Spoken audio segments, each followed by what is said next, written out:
Olá, tudo bem? Sou o professor Alexandre Gonzalez. Nós vamos ver hoje o nosso caso de número 49. O que nós temos aqui hoje? Nós temos o caso de uma demonstração de resultado do exercício embaralhada. Vamos dar uma olhada. Esse é o nosso caso de número 49.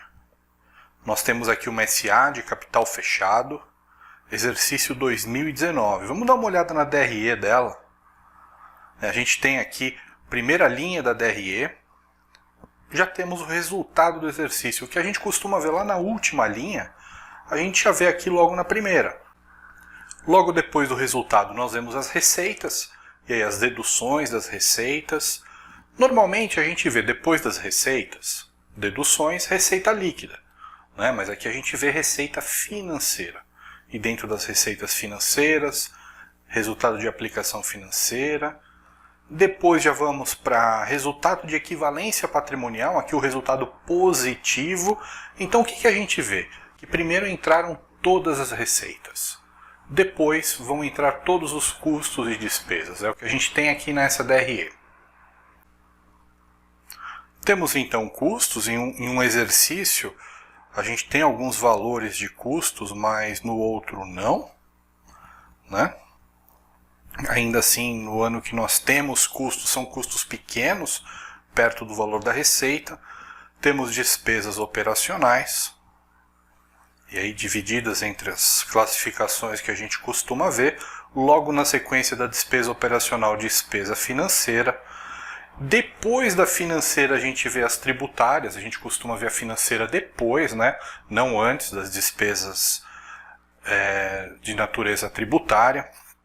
E seguindo mais um pouquinho aí, a gente chega no resultado de equivalência patrimonial. De novo, é porque aquele primeiro era a receita e agora nós temos a despesa com equivalência patrimonial. Por que então chamamos de DRE embaralhada? Porque a gente tem aí diversas contas espalhadas e para a gente conseguir enxergar na forma da DRE que a gente está acostumado, a gente tem que organizar novamente essas contas para poder enxergar e comparar com outras empresas. Depois da equivalência patrimonial negativa, nós temos as perdas, que aí seriam outras receitas e despesas, né? Mas é como a gente falou ali no começo, a distribuição que a gente vê nessa DRE é de receita primeiro, custos e despesas depois. Temos então um problema de comparabilidade. Como que nós vamos comparar uma DRE com outras DREs de outras empresas, para a gente poder ter alguma conclusão com relação ao resultado, a desempenho, a performance, se ela está toda embaralhada. Vemos aqui na estrutura conceitual que coisas similares devem parecer similares e coisas diferentes devem parecer diferentes. Então, essa forma de apresentação da DRE acaba reduzindo a utilidade da informação contábil. O que a Lei 6.404 tem a dizer sobre isso?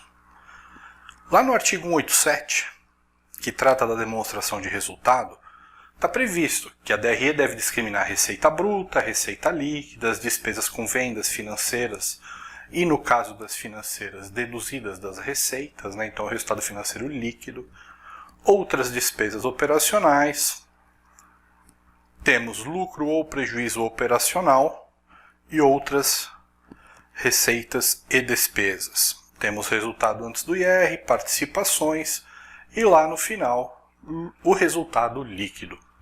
O que a gente vê na nossa DRE é que o resultado foi a primeira linha. O que o Manual de Contabilidade Societária diz sobre estrutura, sobre ordem na DRE? Nós vemos a Lei 6.404 define o conteúdo da demonstração do resultado do exercício, que deve ser apresentado na forma dedutiva. Ou seja, a gente está acostumado a ver isso, né? Receita menos as deduções até chegar no resultado. E a gente tem uma forma um pouco diferente nessa DRE. A DRE deve ser apresentada com os detalhes necessários das receitas, despesas, ganhos e perdas, definindo claramente o lucro ou prejuízo do exercício e o resultado por ação, sem que se confundir aí com a conta de lucros acumulados, onde é feita a distribuição e alocação do resultado. Isso está na página 3 do manual, logo no começo. E aqui eu vou aproveitar para fazer um comentário que não está diretamente relacionado a essa DRE, né, que na página 4 do Manual de Contabilidade Societária nós temos: quanto à apresentação das despesas na DRE do período, o CPC 26R1 faculta à entidade a classificação baseada na natureza das despesas ou em sua função na entidade. Essa previsão realmente a gente tem no CPC 26, mas por força da Lei 6.404 a gente não pode exercer aqui na estrutura da DRE, o que não quer dizer que não possa ser colocada essa classificação na nota explicativa, né? Então, a gente tem a previsão no CPC 26 que as despesas podem estar por natureza ou por função, e na nossa DRE nós só podemos colocar por função. Então, quando nós temos depreciação dentro do custo, ela aparece dentro do custo na DRE, e não uma linha separada, depreciação. Então é muito comum quando a gente vai fazer, por exemplo, DVA, quando a gente vai fazer DFC, a gente tem que procurar o valor da depreciação, e nem sempre o valor que está na DRE como depreciação é o valor que vai estar na DFC e na DVA. Por quê? Porque pode ter depreciação dentro do custo, e aí não fica claro na DRE por quê. Aquela DRE está por função, não por natureza. E a publicação por natureza a gente não pode fazer por força legal. Sendo assim, a abertura por natureza vai ficar para notas explicativas. Não pode ser feita na estrutura da demonstração de resultado. Esse foi o nosso caso macabro de hoje, o caso das contas embaralhadas na demonstração de resultado. Espero que tenham gostado. Nos sigam lá no YouTube para serem notificados toda vez que sair um caso novo. Obrigado por acompanhar os nossos casos e até um próximo caso de balanços macabros.